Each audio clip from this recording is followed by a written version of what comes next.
So anyway, Yes. people, so happy to see you all. Delighted to see you all. Let me just check. Here I am. I've got the whole group here. It's wonderful. I'm a bit late. I'm sorry. I was just sorting out my lighting. Someone's saying that my light shines in my glasses and all you see is two little, and that's probably true, but I'm trying to work out how to make it right. So let's hope this works. Okay, darling people, here we are in our, what is it, the third class in the second module about meditation. So now let's start, Tara. Okay, I basically welcome everyone. This is the third session of Discovering Buddhism. And we will begin with a short mandala offering with Lars leading, and then a dedication with Venerable leading. And then the motivation. It's called the motivation. It's the motivation. Motivation. Thank you. And the dedication's at the end. At the end. Right. Thank you. So again, it's always really good to see the meaning. This is completely Tibetan. It's coming from India and Tibet. It's not what you start a class, you don't offer a mandala. It sounds like the weirdest thing on the planet, isn't it? So we need to know what we're doing and why we're doing it. So it's kind of got a marvelous meaning. If you go to somebody's house, you don't go empty-handed. You bring something, don't you? You give a gift.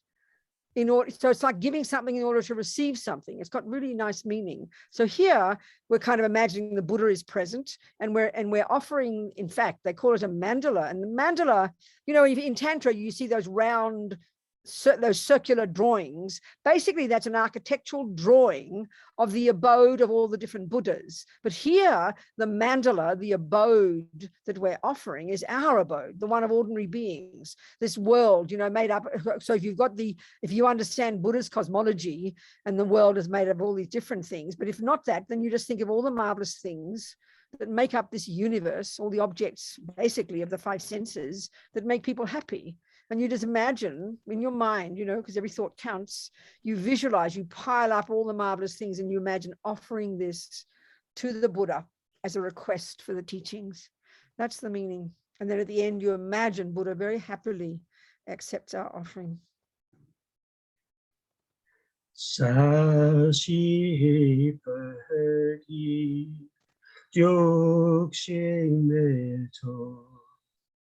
Trabri Brahminji Nidek Yen Badi Sange Jingdu Mehte Ubagi Yokunam Dashila Jepakshu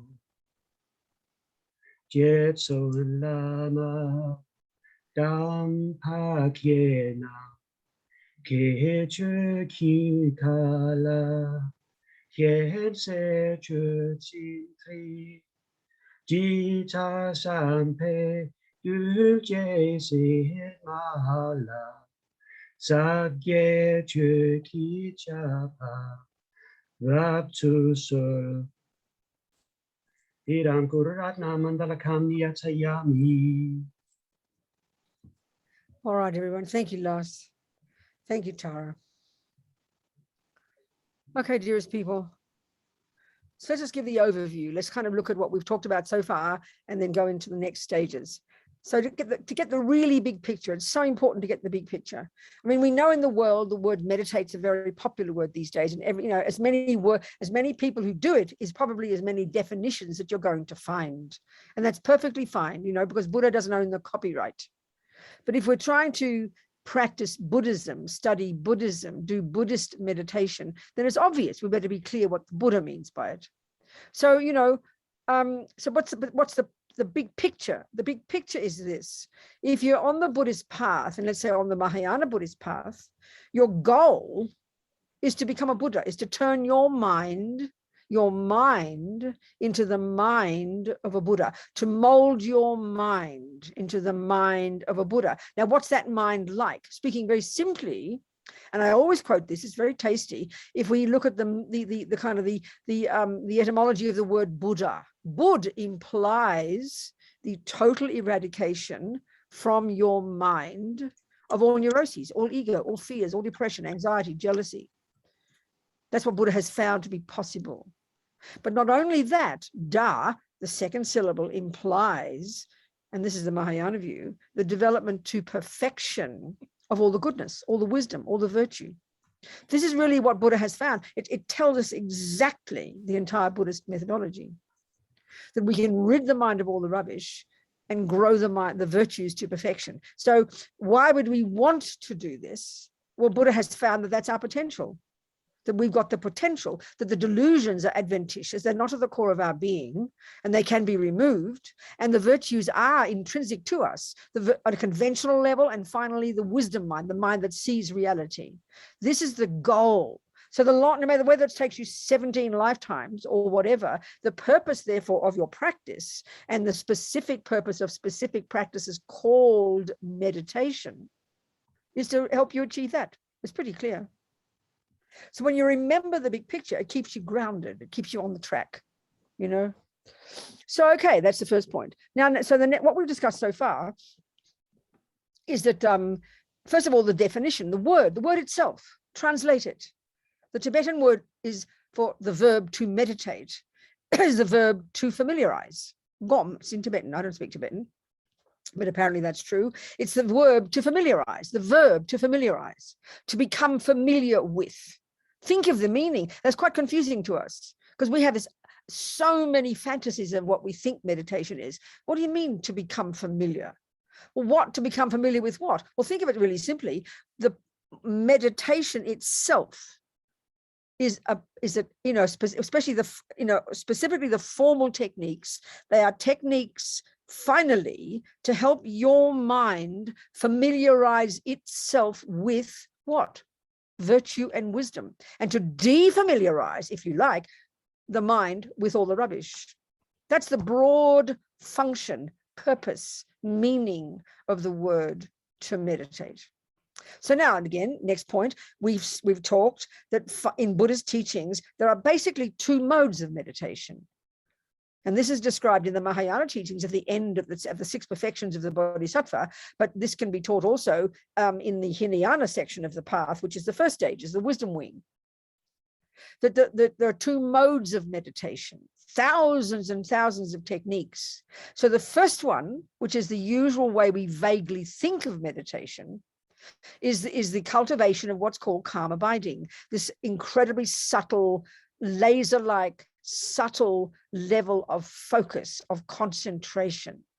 So as Lama Yeshe talks about in Mahamudra, in his wonderful book Mahamudra, which is basically utilizing these two modes of meditation in order to realize the emptiness of the mind, that you could be forgiven for thinking you're enlightened if you just even get a little taste of calm abiding, because the mind is so astonishing and it's something. And so that this concentration technique is necessarily non-discursive, non-conceptual. The goal is to not get involved in the thoughts. The goal is to get this laser-like, non-conceptual level of incredible subtle focus. So of course it's a state of mind that we don't even posit as existing in modern psychology. So it sounds a bit, so that's why we make it mystical. It's not mystical, it's Buddhist psychology. We've got that potential. So it's got amazing byproducts. I mean, Lama talks about some of this in Mahamudra. You can't imagine the potential of your mind when the mind has gone beyond the conceptuality, beyond the craziness, and has got super laser-like focus. Your mind is radiant, joyful, blissful, super clear. He said, it's like almost impossible to imagine what your mind would be like. That's just getting concentration. And that's only, in the Buddhist view, that's just the first step. The bliss is like a bonus. The purpose of having laser-like single-pointed concentration is so that you can then accomplish the realizations or the insights into whatever the Buddha is telling us. It's like doing your homework. You got to do your homework. And so insight, the second mode is called insight meditation. And insight in English is a wonderful word. Insight, inner understanding. You first have the theory, and then you have the direct experiential understanding of something. So the classic way of utilizing the two modes of meditation together in one session, and this is especially stressed in the Tibetan Buddhist tradition, is the methodology that you use throughout your entire studies of Buddhism. It's like the methods that you use to internalize what you've learned. So the first mode is called concentration. The second mode is you use your concentrated mind in the second mode to get insight. And the method you use to get insight is what's called in the Tibetan tradition, as you know from reading the texts, analytical meditation, which is a fancy word. Because it's on a more subtle level, it can be more laser-like and more logical and more appropriate, more focused, so that you can internalize the meaning of impermanence, the meaning of karma, the meaning of refuge, the meaning of compassion, the meaning of emptiness. They become part of your mind. So it's not complicated, but we can't hear this properly because we don't think of it like this. So, okay, I don't think Sangha has talked like this in her course notes. You can see what she's talking about is indeed the purpose, what meditation is. And then she just simply gives examples of different kinds of meditation. So the classic way of using the two modes, you sit down in your seat, you've been to your class, you sit down on your seat, you get whatever level of concentration that you've accomplished so far. And as we know in the text, it's described in terms of 9 stages of cultivation. Then once you've got some level of concentration, you now go to the second mode and you either recall because you've memorized it, or you look at your notes of what you've learned in the class, and then you use this laser-like mind to use it. The technique itself is gotten not by utilizing conceptuality, but when it's more subtle, you can use it to do very sophisticated conceptual thinking, but it's super focused, super concentrated. And then you analyze, think about what you've just learned so that it trickles from the head to the heart and becomes your experience. That's the purpose of these meditation techniques. So, okay, there are other types of meditation techniques, and they've been set up, they're kind of like developed over the centuries as little techniques that have become developed as a certain technique that you can learn. So, for example, Sangha Kato talks about a meditation on impermanence. She talks about the 9-round breathing meditation. She talks about the purification meditation. She gives an example of one that's coming from Tantra, which is a meditation on visualization. But they all fit into these two modes. You've either got a meditation that's helping you specifically get focused, or you're utilizing your discursive capacity in the second mode to do visualization, to meditate on impermanence, to do the purification. There's all kinds of ways you can use your mind in a more formal meditation. The purpose of all of them is to familiarize your mind with those things. It's hardly surprising, It's not complicated, but we make it very mystical and complicated. And then there are meditations, like, for example, Wolfgang mentioned a couple of classes ago, I thought, like talking about Zen, talking about Dzogchen, the purpose of it is to let go. Well, Lama Yeshe talks about that. When you're doing the Mahamudra meditation, for example, again, the concentration mode, the first one, the particular, let's talk about more of this now. The object, when you do concentration meditation, what people vaguely know as mindfulness, the goal is not to get involved in the thoughts. The goal is not to get involved in the thoughts. You can't say, you sit down and the goal is to stop having thoughts. That's a bizarre concept. You can't do that. It's impossible. Eventually, when you're more subtle, your mind will not be conceptual, but that takes time. But the key point is to not get involved in your thoughts, to allow all the thoughts to come and go, and you don't kind of get fixated on them and wish they'd go away and get involved in the thoughts, which is how we spend our lives. So the practice is to allow the thoughts to come and go. So in Mahamudra, the object of meditation, there's always an object that you focus on. This is something fundamental. Lama talks about this. The mind is kind of called the subject, and then it always has an object. At whatever subtle level of mind, there's always a subject and an object. So, okay, when the mind is really sophisticated and really subtle and really focused, they say the subject and object merge. And you would say there's no distinction, but in a normal way, we have an object. So the very typical example is the object is the breath. It's a classic one that Lord Buddha taught. So in Mahamudra meditation, however, the object is not the breath and is not a visualization, which is typical in the Tibetan tradition.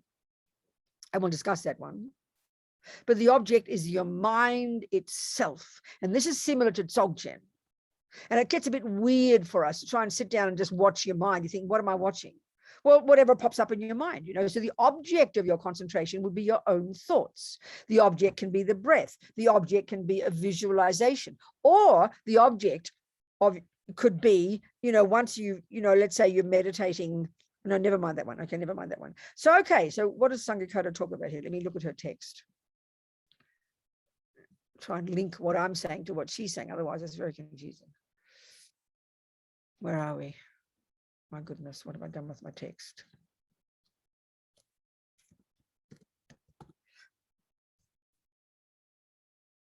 Okay. DB2. All right. So Sanghakota mentions, for example, the very first one she talks about is meditation on the awareness of the breath, which is the very first level. Then she talks about the 9 round, but in a very simple way. But she also mentions the clarity of mind. She puts these two together. And if you've done your homework, you would have seen this. So then what she's done is meditation 3 is a meditation on appreciating our human life. Then later, meditation on impermanence. So these are, you see, this is the thing about the so-called analytical meditation, which often confuses people because we think meditation by definition means no thoughts. That's a misconception.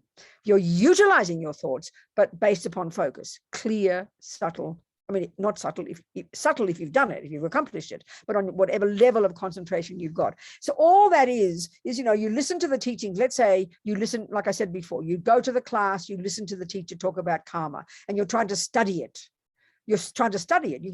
Which means you've got to internalize the information. We know that. Whatever you're learning, math, music, you've got to internalize it.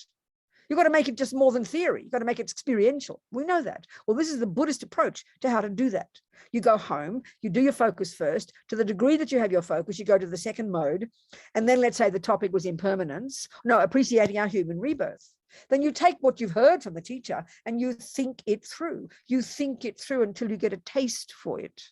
And then what you do, when you get a taste for it, an insight comes, like a flash. Oh, I get that. You stay, you go to your focus and you focus on that. This is how you use these two modes together. So all the topics of the Lam Rim can be the object of your meditation.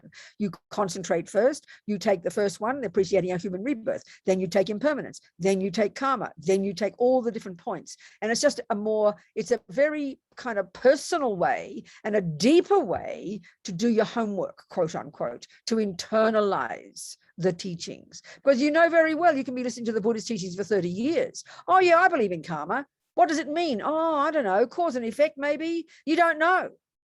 Oh, this is one of our biggest problems. Let me just discuss this for a minute.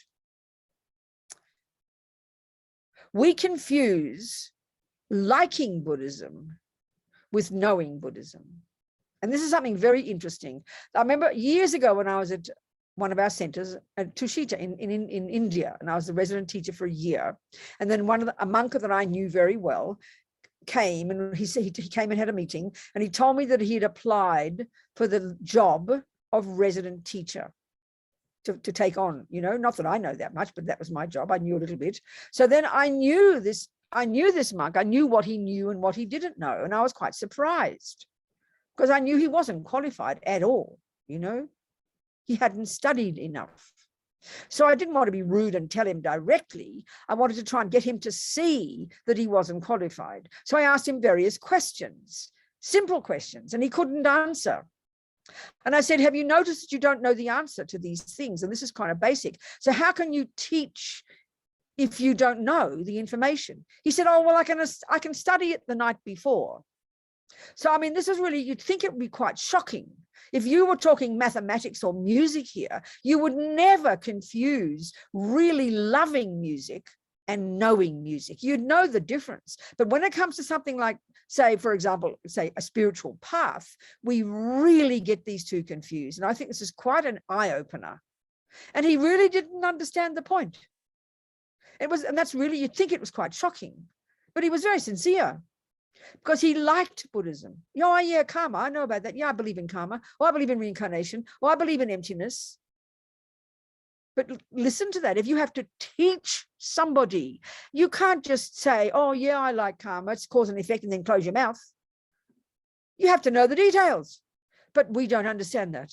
And that's the thing, you might have been hearing the teachings for 30 years, but if you haven't studied it, if you haven't internalized it, if you haven't cultivated some ability to meditate on it and allow it to go to a deeper level, then it stays at conceptual level. And this is really obvious with any body of knowledge, but we don't seem to think but it's exactly the same with the spiritual path, but we don't think that. So it's quite shocking, actually.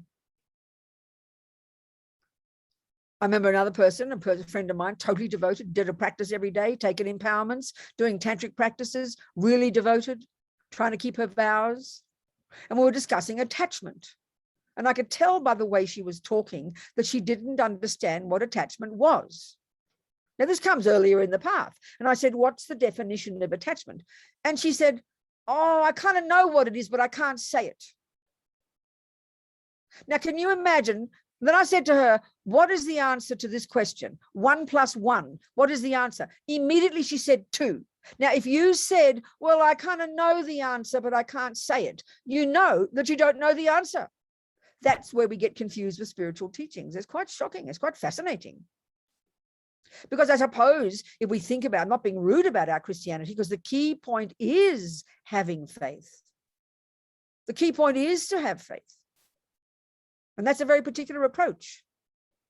But here, the Buddha's view is you can have faith in mathematics. You can have faith that 1 + 1 is 2, no problem, because it's good to have faith in it because it's right.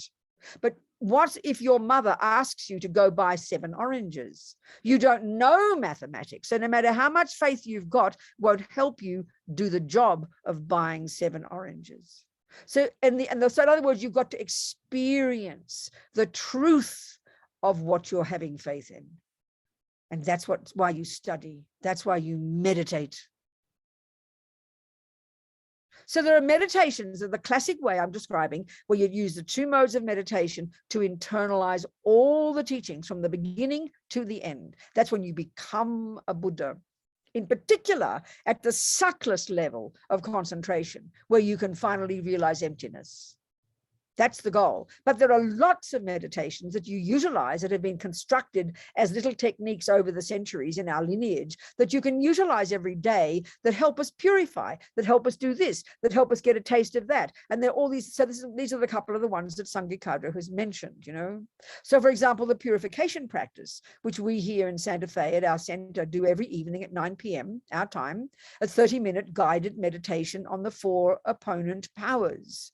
And this is an amazing meditation. And this is one that's just been constructed over the centuries, you know. It's an analytical meditation. The more concentration you've got, obviously, the more successful your analysis will be. That's pretty obvious. But it's a powerful meditation. Then you've got the meditation on the perfect human rebirth, meditation on impermanence. And any point you want to make up, you can have a meditation on it. And it's up to you. Once you understand the principles of meditation, you can create your own. There's no problem, because you understand the meaning of it. They're not set in stone, you know.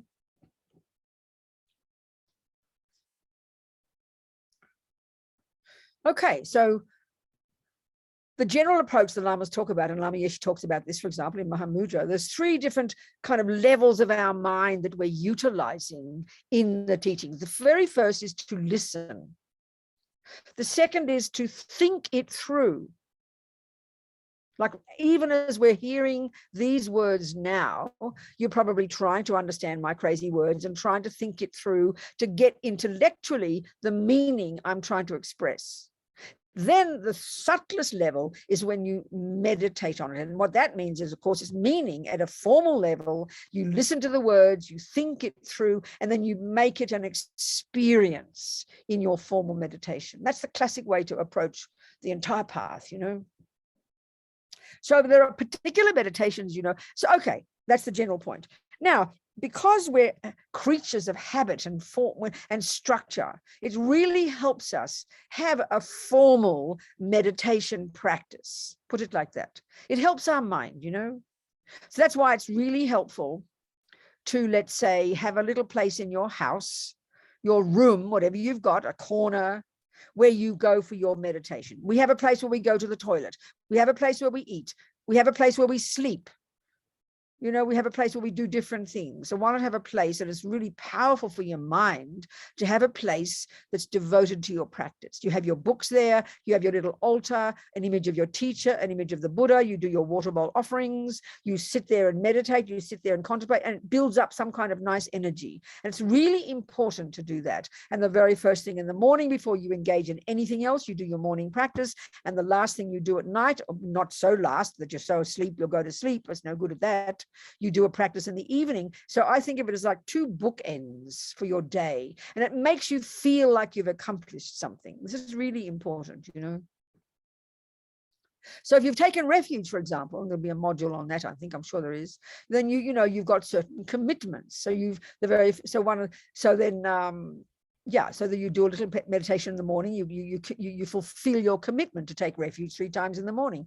You fulfill your commitment to do, say, to make offerings to the Buddha. So then one way of doing that is you have your water bowl. This is a traditional Tibetan Buddhist tradition where you have water bowl offerings. They all, you know, you learn about this. And so you make offerings to the Buddha. You fulfill that commitment. And then throughout the day, you're committed to, before you shove the food in your mouth, you think, you have a little prayer maybe, and you think of offering it to the 3 jewels. There are various commitments, not that many, you know, but you fulfill those and you feel like you've accomplished something. So your morning meditation, there's no commitment in the beginning to sit with your legs crossed. There's no commitment to keep your eyes closed, you know, they're not your commitments. But you can do meditation. So even just starting the day, you know, you've taken refuge, you've done your water bowl offerings, you do 3 prostrations, you sit down, and then you can watch your breath for 5 minutes. That's a wonderful little practice. Why not? It gets you, and but the motivation is the key thing. Why am I doing this? So I can steady my mind, so I can get ready for the day, because you know you're going to have difficult meetings. You know you're going to meet your grandmother and you don't get along with her. So you prepare yourself. You do your 5 minutes of watching your breath. Or maybe you open a book and you can read something and contemplate and taste the meaning to give you some inspiration. And then you make a motivation. I'm going to do the best in the day to watch my body, speech, and mind. That's how you start the day. So you start the day with a positive, upbeat motivation. And it really helps your mind to do that, rather than just falling out of bed, feeling anxious, having your shower, shoving in the coffee, all worried. You know, you start the day with something formal. It helps our mind. And then throughout the day, you know, you are familiarizing yourself, but while you're wide awake and wound up, with your mind.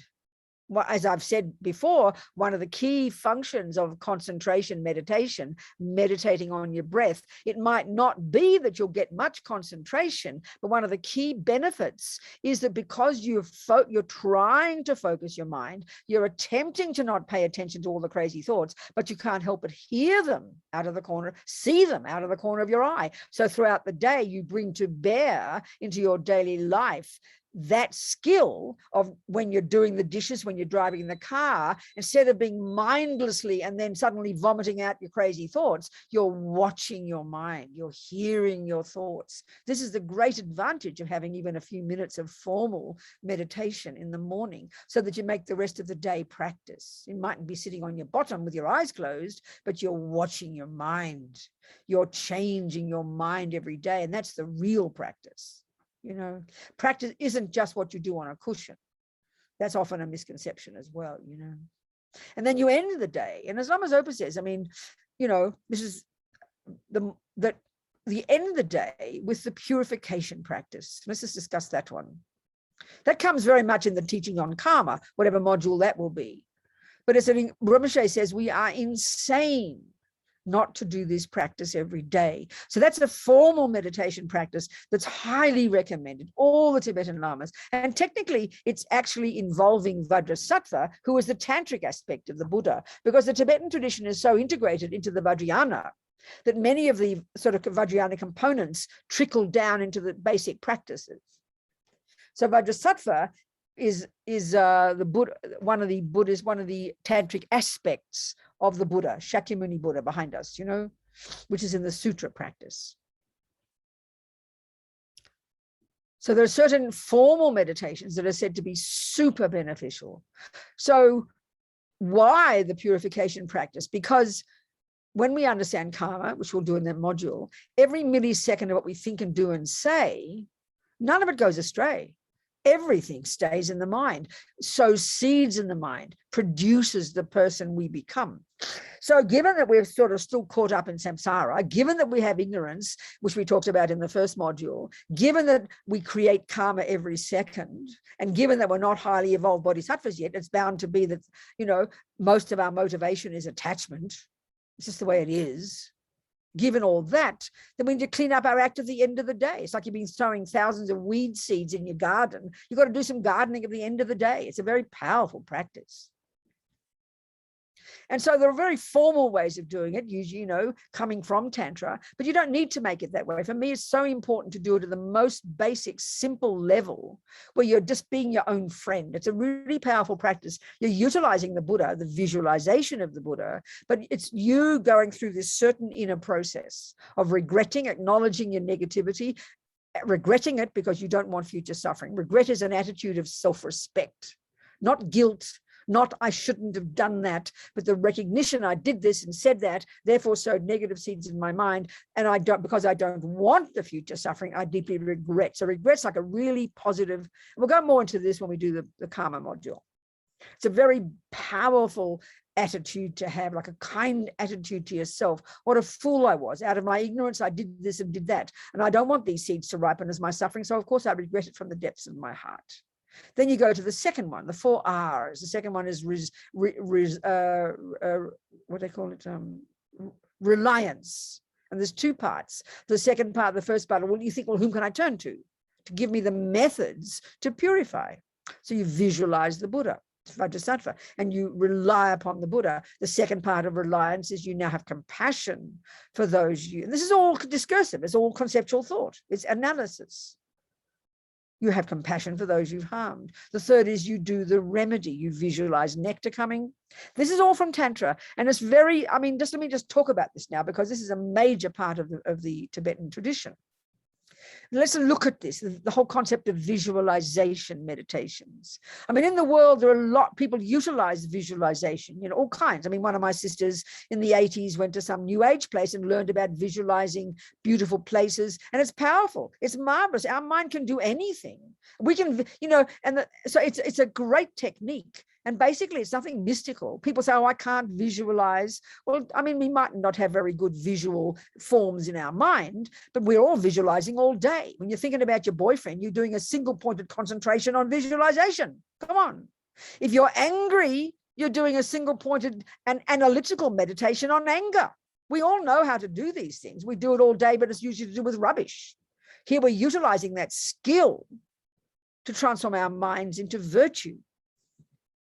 Because we think in visual time. We think if you think about your boyfriend, it's totally conceptual, but it's totally visual. Oh my goodness. Look how powerful it is.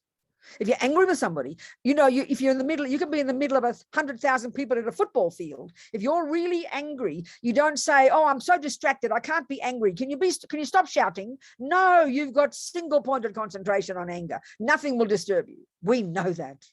So we're using the same skills that we use in daily rubbish life in terms of developing our marvelous potential. It's nothing mystical. It's so important to bring this stuff down to earth, I tell you.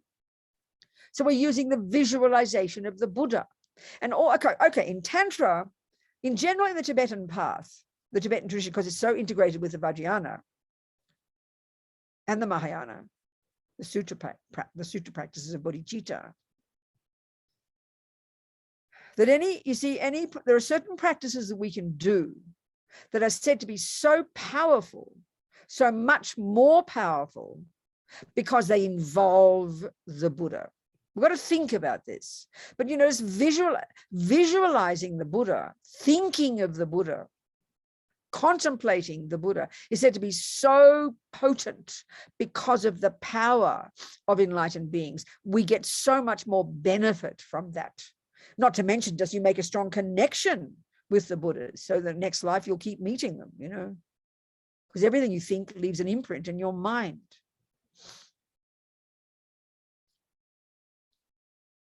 So in the purification practice, this is the thing, you do the purifying, not the Buddha. You're visualizing the Buddha. You're imagining the Buddha sending nectar. You're imagining the Buddha do this. Your mind is doing it. Your mind is what purifies. As Lama Yeshe says, the power of purification is the power of your regret, your reliance, your remedy, and your resolve. The fourth one, the decision to change. Your mind is what creates negativity. So you purify it by creating positivity with your mind. Your mind does the work. We rely upon the Buddha, but not in the Christian sense that God has to forgive us. This is a major point, incidentally, you know. Of course, I have faith in God if I'm a creator, if I'm a Christian, and God has to forgive me. That's the purification. Buddha does not forgive. He would forgive, but that's not the point. He's not a creator. Buddha's not like that. It's a completely different approach. But you're utilizing the visualization of the Buddha in your practice. You do the purifying. And the more we understand karma, the more we understand the nature of the mind, the more this makes sense, you know.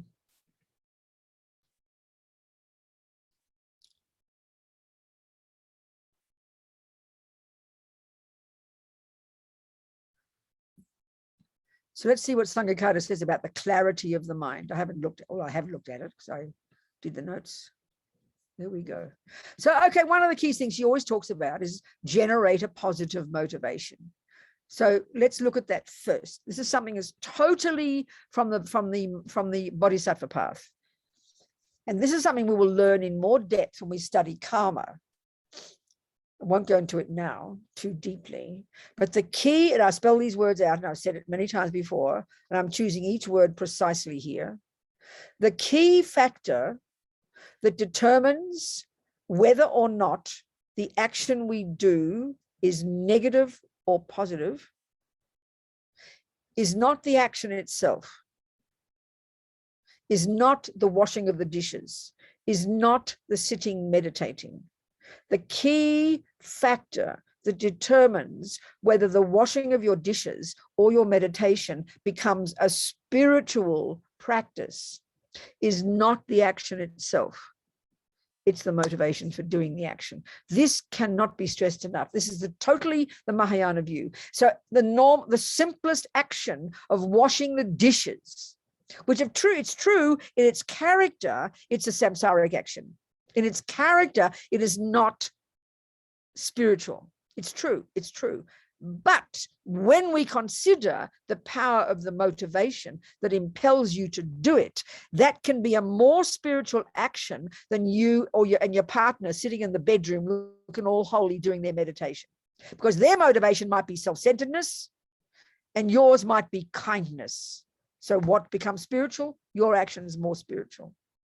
This is so powerful. The key factor that makes your meditation spiritual is not watching your breath. Watching your breath in its nature is just an idiot action. There's no virtue in it whatsoever. Think about this. What makes it virtuous is why you are watching your breath. And this is where, without, trying to not to be fundamentalist, but in the world, the main reason we want to meditate, we've heard it's an alternative to a pill.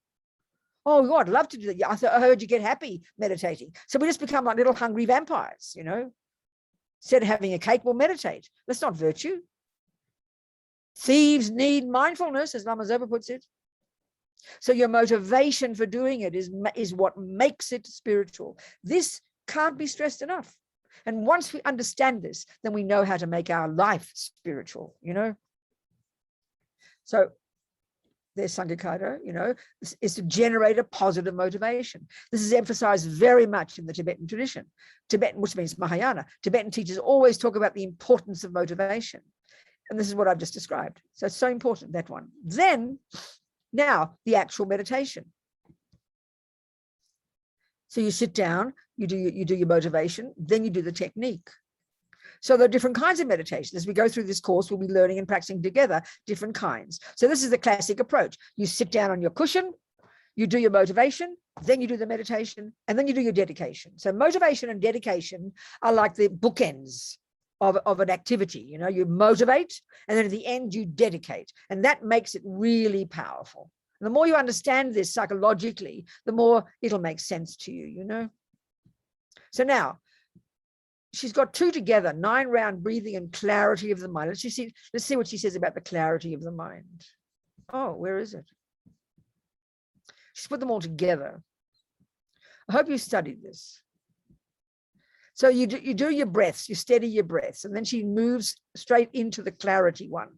So continue to breathe normally, and you bring into your mind a positive motivation for doing your meditation. You think, I'm going to do this meditation in order to work on my mind, to be a more positive, beneficial person for others, for the world, blah, blah, blah, whatever your motivation is. Now, as she says, once you've generated a positive motivation, bring your awareness back to your breathing and just be aware of each inhalation and exhalation of breath. Let your attention ride or float on the breath, similar to the way you would float on the surface of the ocean. Stay floating on the surface. Now move your attention away from the breathing. This is where she's going to get into the clarity of the mind, the breathing.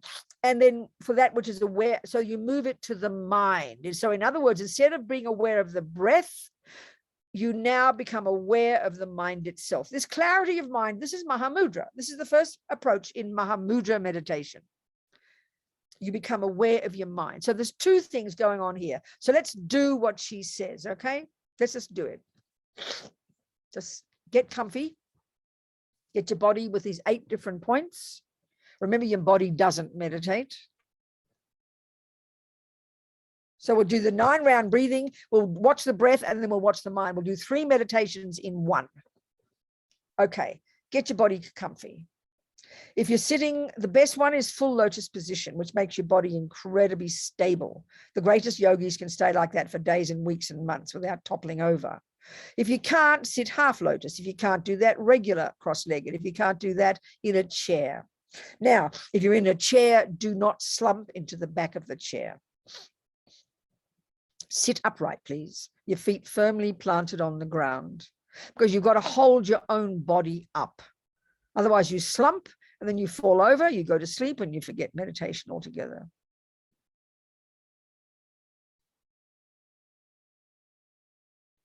Just get ready, you're comfy. Your body upright. Your muscles are relaxed though.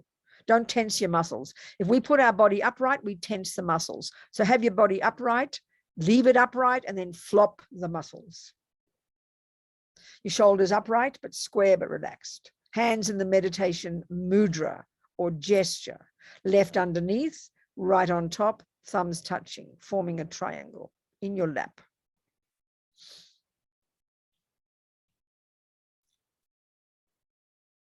Your head, several points about the head. Slightly tilted forward, chin tucked in. Lips slightly apart. Breathing through your nose, if you can.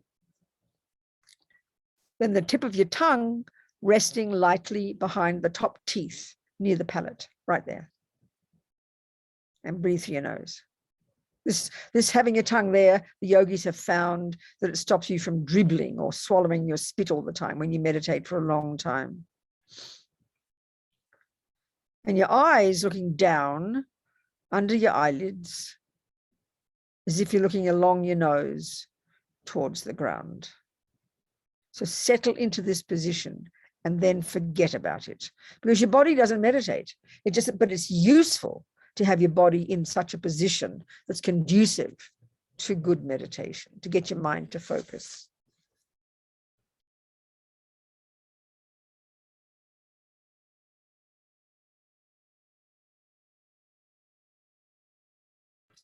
So we're going to do the 9-round breathing with a bit more detail than Sanghikado gives. Then we'll concentrate on the breath for a minute, and then we'll go to concentrate on the mind. So we're doing 3 in 1. So the first one is a technique that all the lamas teach that you do before you do any other technique. It kind of steadies the energy. And what this is from is the Vajrayana explanation of the way we're constructed. The Vajrayana explanation is we have gross consciousness and gross body. This body that we see, this bag of bones, they're inextricably linked. Then we have subtle consciousness, which is our mental states, and that's connected to these 72,000 subtle channels throughout our mind flows through these different subtle channels, inextricably linked to the different wind energies, all the different prana.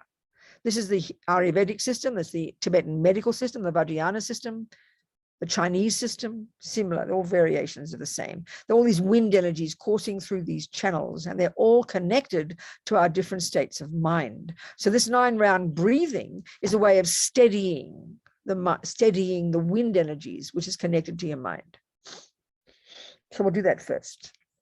We'll do a bit more detail than Sanghakaro shows. So we're going to do 3 sets of breathing. The 9-round is 3 sets of breathing out through the left, breathing out through the right, and breathing out through both. Obviously, you breathe in the opposite nostril. So the way to think, basically, I'll explain it, and then you just do it yourself for a couple of minutes. So the first 3, you visualize breathing out through your right nostril. I'm going to be confused which is which. They teach it both ways. So if I say it wrong, we can fix it later. Don't worry. But breathing out through your right nostril, I think it's your right. Doesn't matter. We'll work it out later, but never mind. So breathe out. You imagine all the air leaving your right nostril, and you imagine it's all your attachment, your neediness, your expectations, your emotional hunger, your dissatisfaction. All that's the energy of attachment. And you really imagine, you're using your mind here. This is analysis, okay? You're using the breath, but you're using analysis. You're imagining wanting to breathe out all that yuck, like yucky smoke, disappearing into space, all your attachment, crazy energy. Then the next 3, you visualize all the anger energy. I'm sure I've got it the wrong way around, but we can fix it later. Don't worry. Then you visualize that as yucky smoke, all your anger, finding fault, criticism, kind of agitation, frustration, upset, all the way to depression. All that's the spectrum of aversion, anger energy. Yucky smoke disappearing into space, not one atom left. And then the next 3, you visualize through both all your ignorance, your indifference, your uncaring, your ignorant energy through both.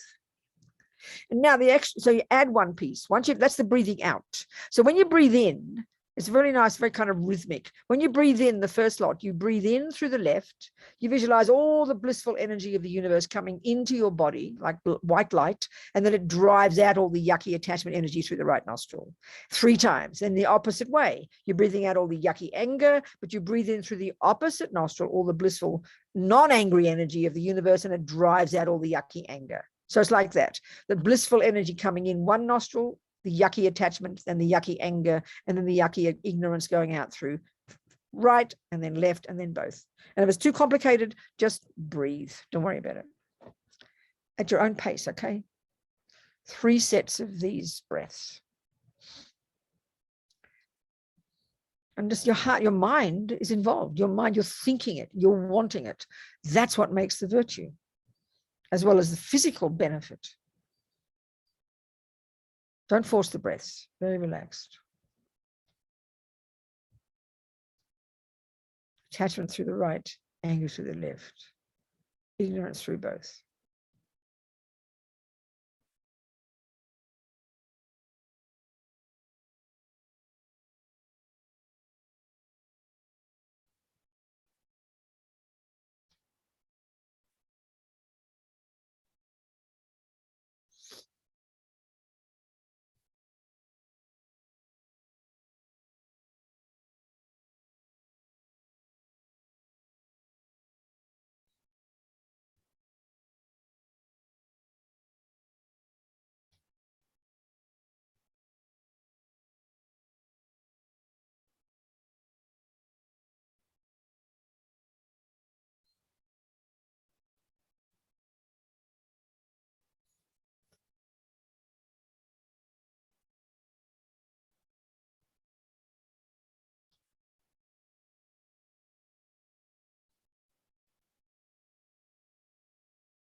So the idea is it's kind of steadies the energy, the physical energy and the mind, both. That's the idea. So now we change our focus. Now the mind is a little bit more steady, let's say. And now we decide we're going to do some concentration, the first mode of meditation, and the object we're going to use is the breath. One of the first things the Lord Buddha taught. So we can just choose. We can choose in different approach. We can choose different approaches. But here, let's just decide the focal point, the object of our concentration is the sensation at your nostrils as you breathe in and out. It's a very general area because it's a bit different when you breathe in and out. We can see that. But just that general area, the goal is, we mentioned last week, our intention is, I will watch the breath. So think now for a second, which part will watch the breath? It's your attention. So basically you're going to pay attention to the breath, that sensation. That's the job. No more, no less. We're not saying the job is to get rid of the thoughts. We're not saying to analyze the thoughts. We're not saying the thoughts shouldn't be there. We're not saying you should get involved. No, simply to observe, to pay attention to that sensation. Just do that with determination for a couple of minutes. Pay attention to the breath, the area around the nostrils, that sensation. That's it.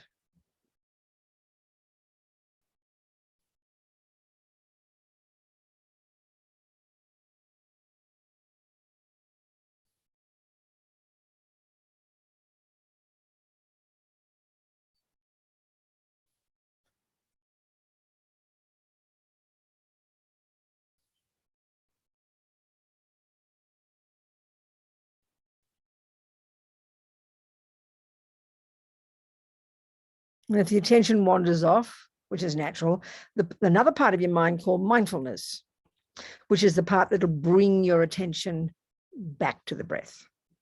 Just have one part of your mind watching. That's called mindfulness. It'll bring it back to the breath.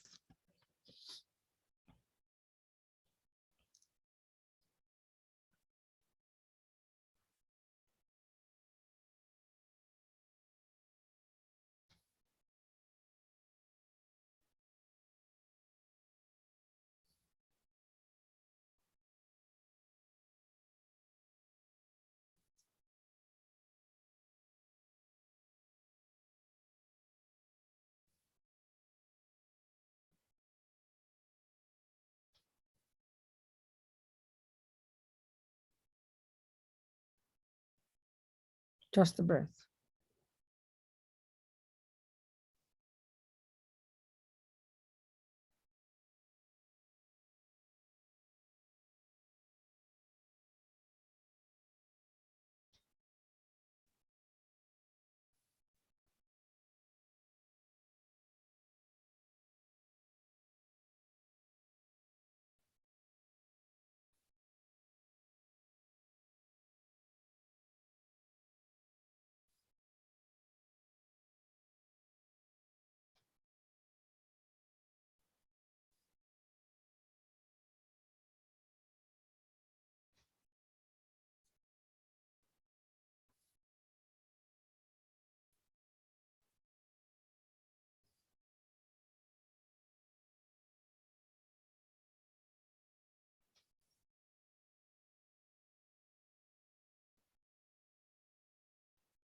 So now we shift the attention to another object now. We're going to pay attention, continue to pay attention, but we'll shift to another object of the mind. And this time it's a more subtle object. And that's the mind itself. So which part of you go, well, which part of my mind is my mind watching? I get a bit confused. Well, it's simply your thoughts, because that's what's existing, isn't it? Right now, the thoughts are chatting away. So you simply, it feels more weird initially, but you'll just do it. You pay attention. The attention is continuing to watch something, but instead of watching the breath, it's going to watch the thoughts. Again, the same thing, exactly the same. You don't get involved in the thoughts. You don't try to analyze the thoughts. You simply watch the thoughts. So this meditation is from Mahamudra. We can discuss that more later, but just that. You simply now shift your attention to the thoughts. You watch the thoughts. That's it. Do your best.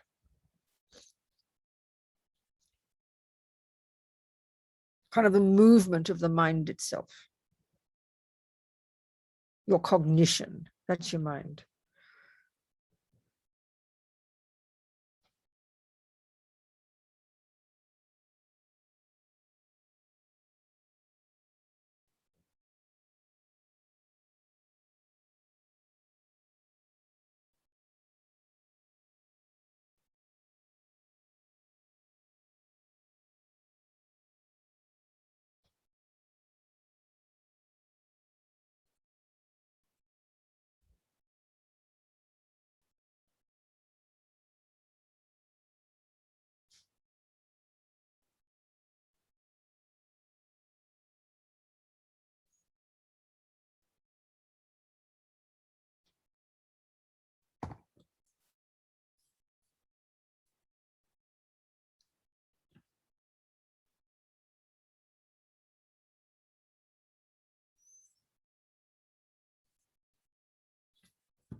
Just bring your attention back to the movement of your mind, the thoughts.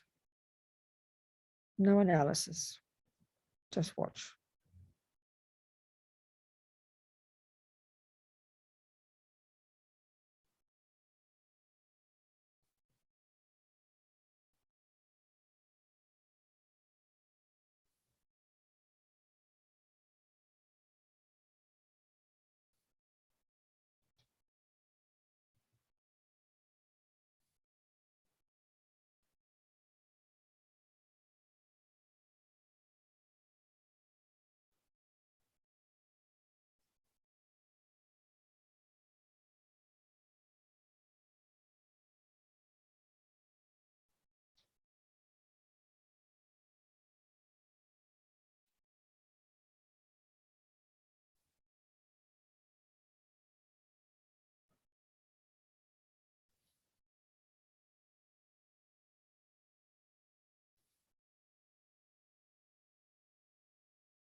Now relax. Just relax.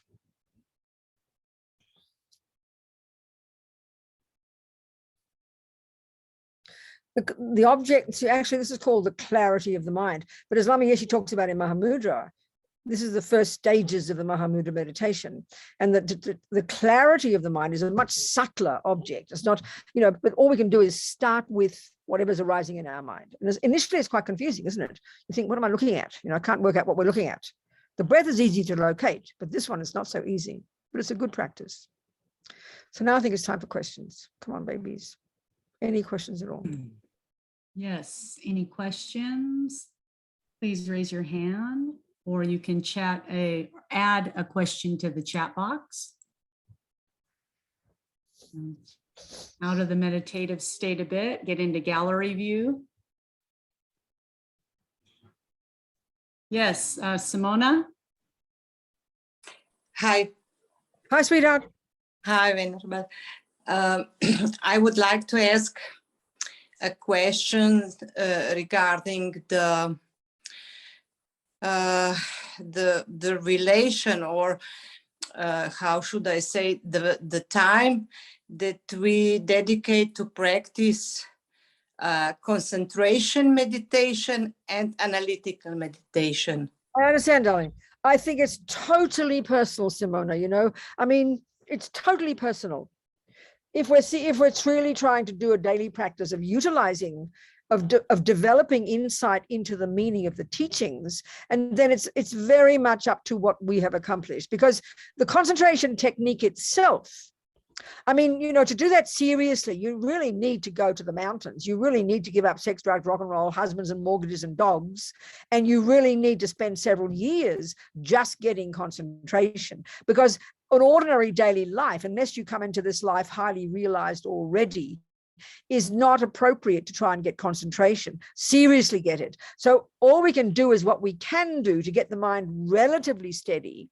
And then to that degree of concentration, you then can use it to get insight into the teachings. Now, I think, you know, if we're just a normal person, the benefit, if we have to balance some meditation with our daily life, then the benefit is mainly coming from the analysis. That's if we have a good motivation, we have a sincere bodhicitta motivation, we do some concentration, and then we do become familiar with the teachings. I think that's really the main benefit. But if you've got a serious aspiration to get serious concentration, then you would spend more time, but you have to know your own capacity.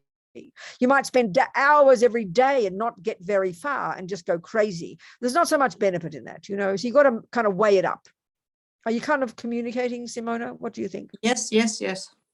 So I would suggest, you know, if we're an ordinary person, a few minutes of getting some concentration and then 10 minutes of sincere thinking about bodhicitta is far more powerful for your mind than 20 minutes watching the breath and 2 minutes of thinking about bodhicitta. I would say like something like that. So you have to know your own capacity. You have to know where you are at.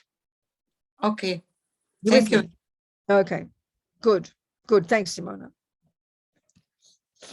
But I mean, some people come into this life, you know, even ordinary people. I remember one time when I was editing Mandala magazine, Lama Zopa would sometimes send me letters from his disciples and then publish them. He'd say to publish them anonymously, of course. And just feel sorry for him. He was a regular guy. He lived who had cancer, and that's his job, to take care of his old auntie. You know, the poor fellow, he hasn't got a life, but he was a highly evolved meditator. He was obviously realized already into this life. He was a bodhisattva. He was astonishing, but you'd never see it. He was able to do serious meditation because he came into this life already advanced. Depends on where we're at, and we have to work it out, you know, and then weigh up, balance it.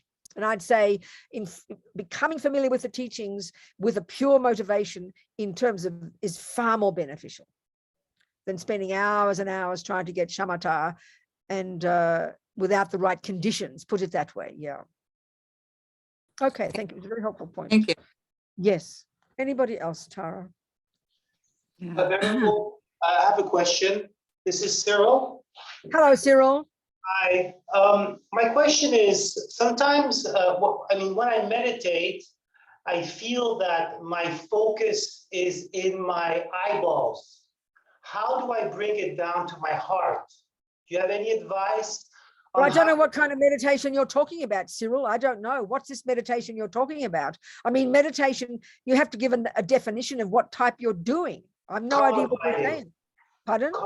Calm abiding. Well, it's got nothing to do with your heart and nothing to do with your eyeballs, neither. What are you focusing on in calm abiding? What's your focus? What are you deciding? What is the object of your concentration? Like I said before, to do concentration meditation, calm abiding, you've got the mind and then you have something you pay attention to. So what is the object you're paying attention to in your meditation? My thoughts. Well, then what are you talking about your heart for? Well, I just feel, even though I'm paying attention to my thoughts, I feel that my whole focus is in my eyeballs. Well, there's something weird there. I don't know. Maybe you've got to keep a more simple object of concentration. Maybe you've got to decide to focus on the breath, which is more tangible, which is more easy to locate. The mind spacious, and unless we know what we're doing, it's hard to get focus on the mind. I mean, it's nothing to do with getting to, you said bring it to the heart. There's nothing in the instructions that you should bring your attention to your heart. That's not the meditation. So maybe you should use your breath, Cyril. Why do you decide to use your mind as the meditation object? What made you decide to do that? my breath is too soft. I'm sorry, what? It's easier to focus on on the clear light of my mind than on my breath. But we're not discussing, I think you're making it too esoteric, Cyril. Please forgive me. You're not discussing the clear light of your mind. That is not the name of the object. The clarity of your mind is quite advanced. You start by attempting to focus on whatever thoughts pop up in your mind. That is quite subtle itself. The clarity is more subtle than that. So Right. the simplest object would be your breath. I think you're making it, I think it sounds too vague what you're doing. I think you should start with your breath, Cyril, with respect. Okay. I mean, your question, you said, I've got to bring my mind from my eyeballs to my heart. Well, if you're focusing on the mind, there's no discussion about bringing your attention to your heart. So I think you've got to be more precise and more simple in the way you're trying to do it. May I suggest that? Sure. Thank you. What do you say? I mean, what? What are you about to say? No, even though I'm meditating on the clarity of my mind. No, I don't like think. my No, focus Cyril. is on my No, eyeballs. Cyril. Cyril, please wait, sweetheart. Please forgive me. The clarity of your mind is a really subtle object. You're a highly advanced meditator to actually be able to locate the clarity of your mind, Cyril. You start with simply focusing on whatever thought arises. After a while, as you get more advanced, when the mind becomes more clear and less turbulent, then you'll begin to locate the clarity of your mind. So I'm suggesting that's quite advanced. I'm not trying to insult you. So I suggest you start with something more tangible, more easy to locate, which is the sensation of the breath at your nostrils. What do you think of that advice, Cyril? I can't force you to do anything. You do what you want. But based on what you're saying, it sounds quite confused. So please forgive me. What is your comment on what I've just said? No, it's very clear. Thank you, Venerable. Keep it humble and simple in the beginning.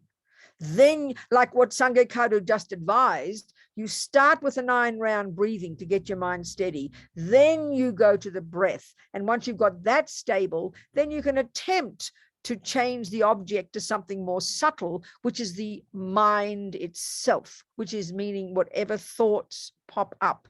So it seems like something is going wrong if you keep focusing on, you imagine the focus is in your eyeballs. It's kind of weird, you know, I'm not trying to be rude. So you keep it simple by having the breath, and then you won't get lost. Thank you. Okay, Thank you darling. very much. Thank you very much. Thank you, Cyril. Who else is there? I just saw a hand. Sorry about that. Yes, Michelle. Yes, so you were talking about the motivation and dedication. Yes. My question is, do they have to be very formal, or can I personalize them? Of course, darling. But so of course you can. Of course you can. I mean, of course, you see, all these prayers are there. They're written out aspirations that they've been cultivated over the centuries in our lineage. That's what a prayer is. Somebody made up those thoughts in the beginning, didn't they? And then we now formalize them as prayers. So you can make your own prayers. Of course you can, sweetheart. Sometimes I've got someone at my door. I have to stop for a second. Hello, just a moment. Please wait. Forgive me. I'll be back. Yes.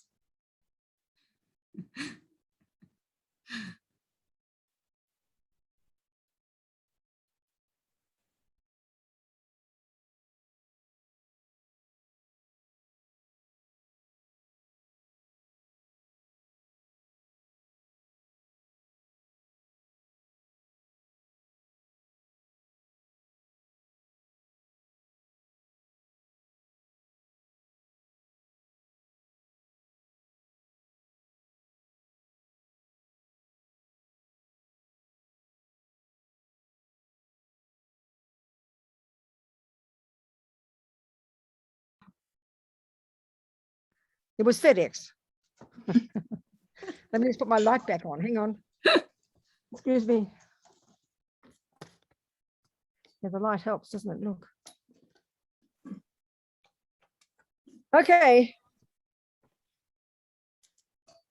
So, the key thing, Michelle, if you're on the Mahayana path, let's say, and you have an understanding of this idea of bodhicitta, all these things, that makes sense to you? That aspiration of bodhicitta, that makes sense to you?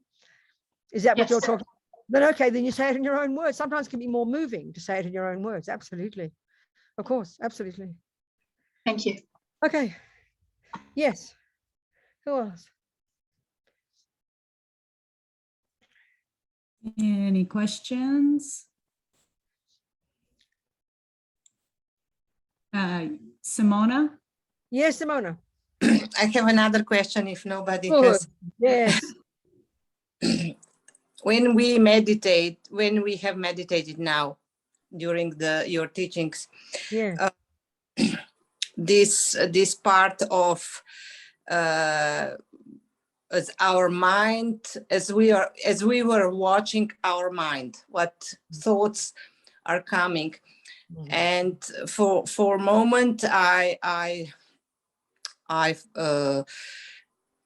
found out that there are a lot of thoughts about my body, how my body is tense, and how I want to finish meditation. But these are also thoughts. So I'm a little confused because we are watching our mind, and my thoughts are mainly about my body. I know, but see, it doesn't matter. This is the interesting part. It doesn't matter, Simona. You start by literally, it's like you're watching television and all your thoughts are on the television and you just watch. You're saying, oh, I had all these thoughts that I shouldn't have, but you simply are learning to focus on those very thoughts. It's a very skillful method. You don't get involved in the thoughts. You simply watch them. You focus on those crazy thoughts about your body. If your thoughts, okay, obviously, as Lama Yeshe says in Mahamudra, your thoughts are so crazy, then you got to stop and relax, But whatever thoughts come into your mind, they are the object of your concentration. Do you see my point? Whatever the thoughts are, doesn't matter. You just watch them and let them come and let them go. You let them come and you let them go. You don't engage. We normally, when thoughts come, we engage in the thoughts. We have a conversation. That's what we're trying to stop having. You simply watch them come, like I said, like you're watching television, this crazy person shouting and yelling. You just watch. No opinions. You don't get involved and you just watch second by second. You let them come and you let them go. Are you with me? Yes, I have heard the word non-identification, and I like it. Okay, and that's good. That means, in daily life, this is where we can start to do that. Normally, whatever our thoughts are, let's say they're about your body, and before you know it, while you're washing the dishes and you're driving the car, you're not paying attention to all these thoughts, but they're all chatting away, and you wonder why in 20 minutes time you're depressed, because you've been buying into believing in those thoughts about yourself. We believe they're true. So this meditation of merely watching the thoughts and not buying into them, not identifying with them, it's very delicious. You with me? Yes. Good, Simona. Very much. Good. Fantastic. This is our biggest problem in daily life, especially if we have very clever minds. Some of us have very clever intellectual minds, and we have lots of thoughts, and all those thoughts are either negative or positive. And this is a really clear distinction. But I've never yet met a person say, oh, Rabina, I can't stop thinking positive thoughts. Unless you're a bodhisattva, I promise you won't say that. The uncontrolled thoughts are by definition negative ones. And we listen to them, we buy into them, we discuss with them, we reinforce them, and then we wonder why we go crazy. We've got to learn to have some, in daily life, we have to learn to have some discrimination and listen to the thoughts and think, well, that's a load of rubbish. That's not accurate. Shut up, Rabina. Stop believing that thought. But we drown in these negative thoughts. We love our negative thoughts. And this is a tragedy because we believe they are true. This is our worst crime against ourselves. So doing this kind of meditation of just watching your breath, watching your thoughts is a way of stepping out of your head and not buying into the garbage, you know. It's very powerful. Yes. Who is there next? Catherine. Here. Yeah, Catherine. And then maybe Rosalind. I think you had your hand up maybe after. Okay, thank you, Catherine. I was wondering if I could ask advice for someone who's not me. Okay, well, I mean, if it's useful, if they will listen to your advice, that's great. I work with people who are imprisoned. Okay, very interesting. I understand. And in ACT therapy, we do something very similar. I talk to them about look at your thoughts, imagine them like skies. Wonderful. Like skies. Yeah. Clouds in the sky. Yes. It's easier. It's not easy, but it's easier for me not being in prison. Yes, of course. But for the people who 23 hours a day are in a cell. That's right. Exactly, darling. I understand. And I'm lacking an advice to give them. Well, darling, you know, this is the point about where it's all because, you know, okay, in my case, when I worked with people in prison, it was very specifically and very evident that I was a Buddhist nun and the advice I was giving was called Buddhism, and the person came to me and wanted that advice. Now, depending on the situation with you, whether these clients choose to come and see you or they're told to come and see you, you have to use the wisdom to understand their minds to know how to advise them. It's very broad. And so that's really dependent on your wisdom. So the first part I would say I found over the years working with people in prison, and especially indeed those spending 23 hours a day on their own in isolation, you have to get to know their mind to some degree. I mean, you've got to know one of those guys could be a psychotic. It could be completely crazy, deluded mind, you know. So my first question to you is, do they choose to come to you, or are they are mandated to come to you? No, they ask to talk to me. Okay, this is already fantastic. That means they're open to advice. So you have to have your wisdom to know where they're coming from. I mean, one guy might have real faith in God. It's completely permissible to bring God into it for him, even if you don't have faith in God. That can help their mind enormously. I mean, many of the people who wrote to me or I met, maybe some were Muslim, but they liked the Buddhist approach. So I would bring in the concept of God and bring the blessings for them. And that's very powerful. So it's up to you to know their mind, sweetheart. The skill is you knowing their mind and knowing what they need. And that's the part that comes from you working on your mind. And then the other part is, if you've got a good heart and can really respect them as human beings, that's 90% already success. Because that's what they're lacking, human beings who see them and who respect them. That's so beneficial, isn't it? It is, yes. That's enormous. And sometimes just being loving and kind and optimistic. I mean, there's one person I know who was on death row for years, and then they canceled death row in that state, and he's still in prison since he was like 17. A really good person, you know, lovely human being, but in the wrong place as a kid, as a gang. And so he doesn't practice very much, but he's got a very big heart. So, you know, I just love him and respect him, and that he, you know, that's the main thing I can give him. I don't give him many Buddhist teachings to read. He doesn't do that. He doesn't do many meditations, but he's got a very big heart. So I just try to respect that part of him and know that I am there to support him. And that's very powerful, I think. We need, if we can find one human being on this planet who we know supports us, that's pretty rare. And I think with people in prison, that's the biggest gift you can give them. Thank you. you. Understand? I do. do. Understand? Good. I admire your work, darling. Well done. Good on you, Kathy. Fantastic. Rosalind. Hello, Rosalind. Hello, sweetheart. Hi, Rabina. It's just a quick question, really. When I'm doing Vajrasattva practice. I find it, the four opponent powers. I find it really hard to visualize Vajrasattva, but I can visualize the Buddha.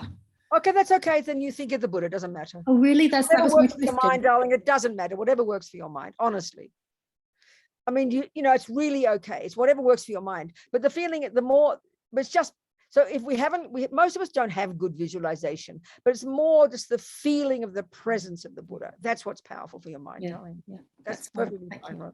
Thank you so much. What else, dearest people? We've got 4 minutes to go. Any question? I have a question. Yes.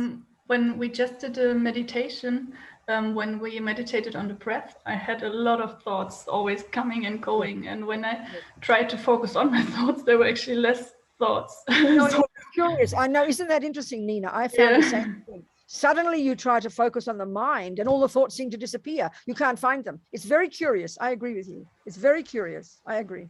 Is there, I don't know, I mean, is this just doesn't matter. normal? Okay. It's perfectly normal. It's perfectly normal. In fact, almost you can't even find a thought. I know it's very odd, but just persevere with it. And the aim of all of this, these techniques, is just the action of focus itself. And we know this from ordinary concentration. When you really are focused on something, you know, you can be really focused on a book that you're reading and you can't even hear the people shouting in the next room because your focus is so strong. So that's the benefit of focus. So we use whatever method we can to get some focus. So then learn about your mind on the way. Well, I understand your point. It's very curious. Yeah. Thank you. It's okay. So dearest people, I think it's enough today. So please read Sangha course notes. You must read before the next class. The next class is our last one. So read up to, you know, read that, because it's very short. It's very short, the chapters. So just read them through, get, you know, and it'll reinforce anything you've heard from me. But remembering, yeah, that's the main thing, I think. So really get the meaning of motivation and dedication and look at the logic of that. And we'll go into this when we talk about karma. And I'll say that word again, that I'll say that concept again, that the main factor that determines the character of the action we do, meditating or washing the dishes, is not the action, but is the motivation that impels us to do it. So the stronger our motivation, the more powerful, the more altruistic, the more pure, the more powerful the karma of that action we do. It's really important to remember this part. Which still doesn't mean that dishes in its nature is a samsaric action and meditating in its nature is a virtuous action, but the motivation is really what makes it powerful. This is a really important point to think. We'll go into this in more detail when we discuss karma. You know? And it's the emphasis that Lama Zopa never stops making, the motivation and the dedication. So here we dedicate. We've motivated we put the first little bookend at the beginning of the teaching. We decided we're going to listen to these teachings so that we can become a Buddha, so we can benefit others. You can't get a bigger motivation than that. And then at the end now we dedicate. Based on that, we think, well, here we've been 90 minutes, as many thoughts as we have had, is as many seeds we have planted in our mind. So given that we motivated to do this action for the sake of others, so we now dedicate, may these seeds ripen, no matter how long it takes, as our Buddhahood, just as we motivated, so that we can in fact benefit sentient beings. And every thought counts, you see. It's just, we think, oh, it's just the mind, but it's so powerful. So we delight that we've done this action together of listening, thinking, contemplating, meditating. So please read the notes. Please do your homework. The next little piece in the book is very short, her course notes, and the other teachings in the book. And we have our 4th session next week. And I'll be in Zurich. I'm going to be in Zurich in, when is it? January? January. I'll be in Zurich. January 24th. Yeah, there you go. I'll be in Zurich 24th. for like 10 days or 2 weeks. So I look forward to seeing you people in Zurich. They're so blessed. Okay, darlings. I'll be in Thank England you. and France and Sweden as well, in case you're that parts of the world. Yeah, I'm going to be in the UK, not in Wales, but I'll come to London. Okay, maybe I'll never know. I might go to Wales one day. Might see you, Carol. Haven't been to Wales. I've never been to Wales, Carol. I lived in England from 1968. And then again when I was a Buddhist in the 1980s, but I never got to Wales. So maybe I should. We would love you. Love you. Venerable, Venerable. Much love, everybody. Thank you so much. See you next week. Are Bye-bye, you still in sweetheart. Germany? Oh, not this year, Miriam. No, Okay. Sweden, I Switzerland, will UK. travel, maybe. If we Maybe make you that. can. Look at my schedule. I think it's coming up soon on my schedule. Okay, Like, you cool. know. Thank Okay, you so darling. much. Thank you so much. Bye. Bye. Thank you.